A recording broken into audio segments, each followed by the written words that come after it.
Talflava ai o tala o le nei fo itai au, alo Samoa Entertainment TV. Ua whaasolo ina manuia le tina whailele ma le pepe, i le maota ngase o le tupua tamasese mea o le imototua. O le tina whailele le ana whaatapitope mai i upolu i le vaa o le tolu i le awauri le salente nei, na moli mawina e tātou telefon. E lua ta avale le whalema ina i lunga o le wafu i sa le lunga. Sa wha moe mo le malanga mua le tasi le awauri le saa. O lesi ambulance o le tina talavou na ola i tua sivi, a whaina le soifua o lesi pepe o lana maasanga lua. Ai o lesi tavale ambulance na au mai ai lesi fo ngase o le atali i talavou.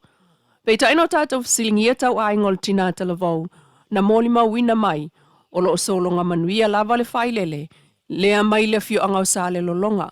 O ngase umai e luan ave ia le whaataua, a le vaa mua mai sa vai i le na alu ese i le tusa o le tolu i le awauli. Talu o le vaa mua o le tasi i le awauli. Sa wha le tonu le afie pe ona ta ue le li ofisa o le wha lapa tonga va ai sa le lolonga. O lo tātou sa ilia pea po o whiana ave ia i ngase lea na ta ue le li whaipule o wha asale le angatolu. Papali isa mile ota i le pale mene o le asungafua. Wha pena au mai upolu e vaa alia. O nafi e ei le mea sa tupu ai. Le vale sa malanga me sa vai lau fionga. O na ei ni ngase. Hape ona mai ei sa vai. I le ambulance. Ia ei la le mai wo. Mana o mia tong fitinga e vavea mai. Ia afto asau le vale tolu. Ia. Fatu fo ia mele le ota Tala. Ia na mai la le ngase le ile alia. Ona tili mai ia pia ona afto asau le vale tolu. E se mea whainai e na ona. Tala o tūrau whionga re paremia ma le kātou kampani ma le malong. E pe esi sa tū waa whapitoa ambulance i tūnya hatu langa whapea. Whapenai ona whaatope mai o ale sa e futi tatu helikopter sa iei. E a mesi la tū wolo ngasi matu ia ma ma umia so soani e pe nei.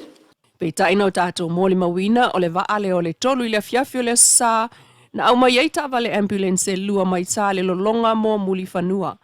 O le toe fo iatu le vaale i savai na whaatoa au mai ei le uta muli mai sa le lolonga tu so le fitu i le fiafi. O aso sa lava ia e na o le ta ilua lava malanga vaa. Ua fola mai le laka pisa mo le tofia mai au le fionga le whaipule ia na mulau ulu papali i leota sa miliota.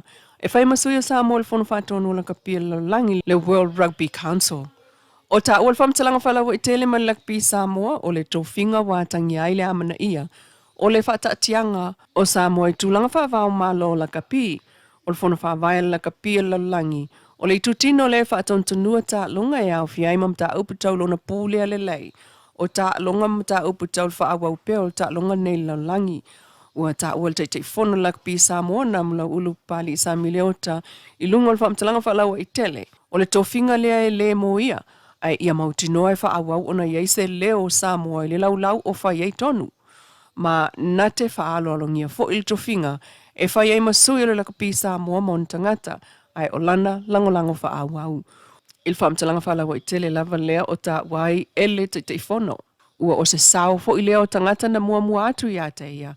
Ai o tamata alo o whai a onga pūlenga male lau ai o tangata sanga alulue ai. E o lava ie le i tutongi a wafu ai le tau le leo Samuel teimi nei. Peitai, le mai tawa tātou talafou e iai mātua. E o mai nei ele o ngalo a fianga o lātou whanau, po o lātou walo ona o pūlenga o le uni la kapia Samoa i tau sanga ua tuanai. O lo o amana ia fo il taitei whono le whaapa anga malo Samoa i lan whamtalanga whalawa i tele.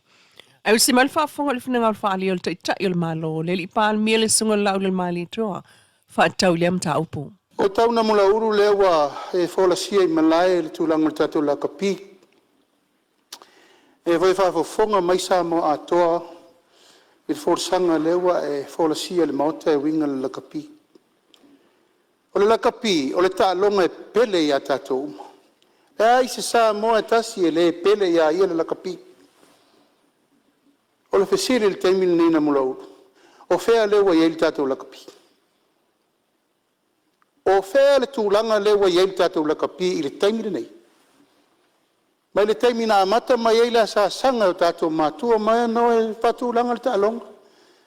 Tātou mai le top 10 sa tātou iei ure ropo whele o tātou iei. Ele o ni mafuanga la na laina mafua na pisa le tunu. Mai leo se mea foi na amata ya ul mele nei o lo usai le mele le lakapi. Pato a usai le lakapi ina ufape mai Australia, lauli. E te tau na e saini le 5 miliona le soani le lakapi e Samoa. E sa le ia se afianga al malo, pau al mea al malo na fai lango. O ame umana mana omia lango. E o vol temia o fio le fionga le tai o le tuanga le lakapi. Na le lango lava. Awa ana leile malo, wale va ana leise yungi lakapi aso ia. E mai le temiri nei, o ngā luenga na le whaua. O le me tu o le malo, i le vaai ia aua nei wha le tonu le lakapi le tunu.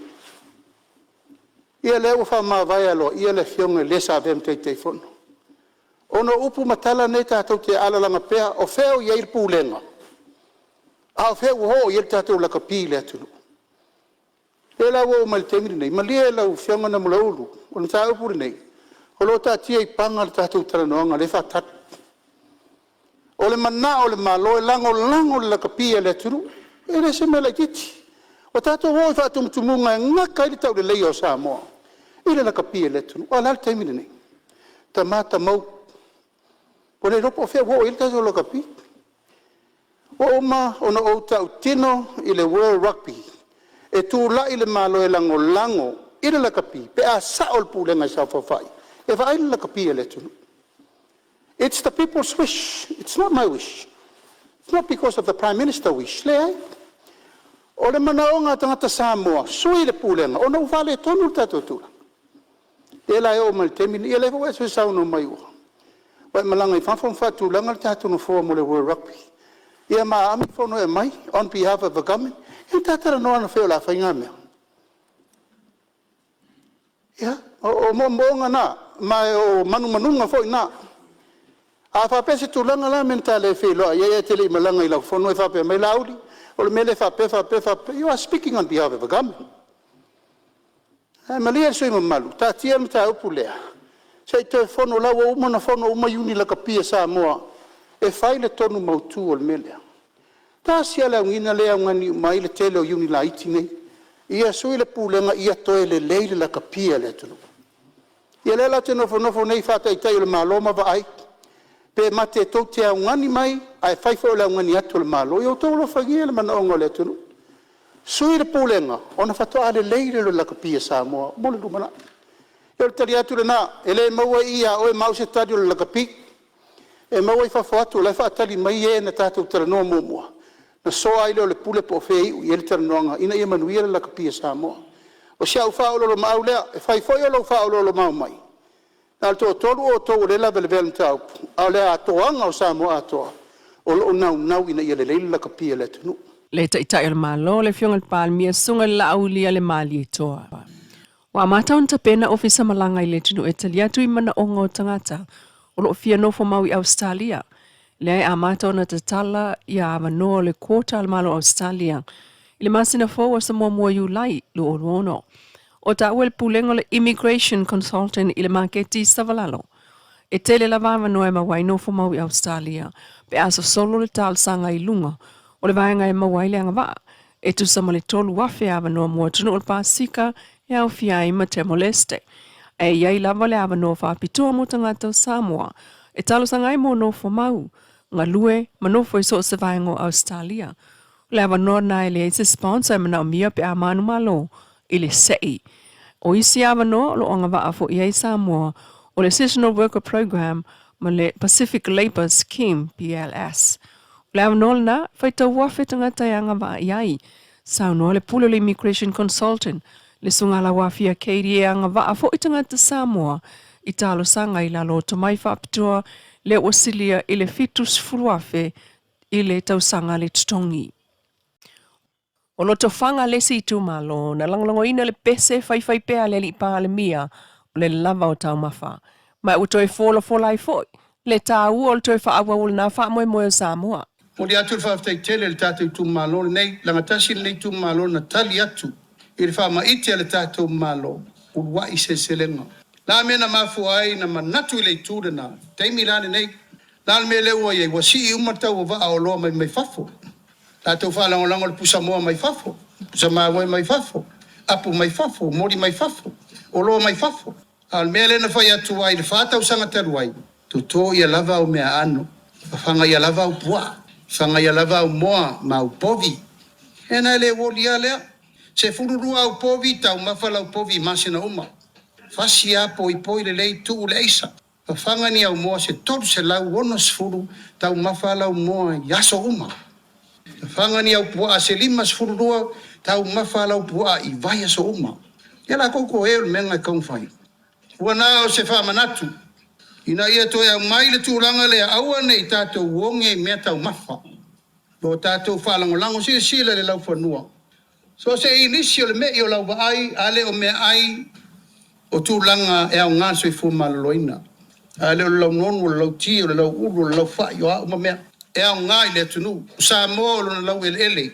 O le lau ele whamania ina. O le ato e wha au nai, a tātou ruai se lenga. Ina ia maua pētau mawha le tātou tunu. Le fiongal palmia sunga lau le mali toa pula te vau Forsi Schmidt.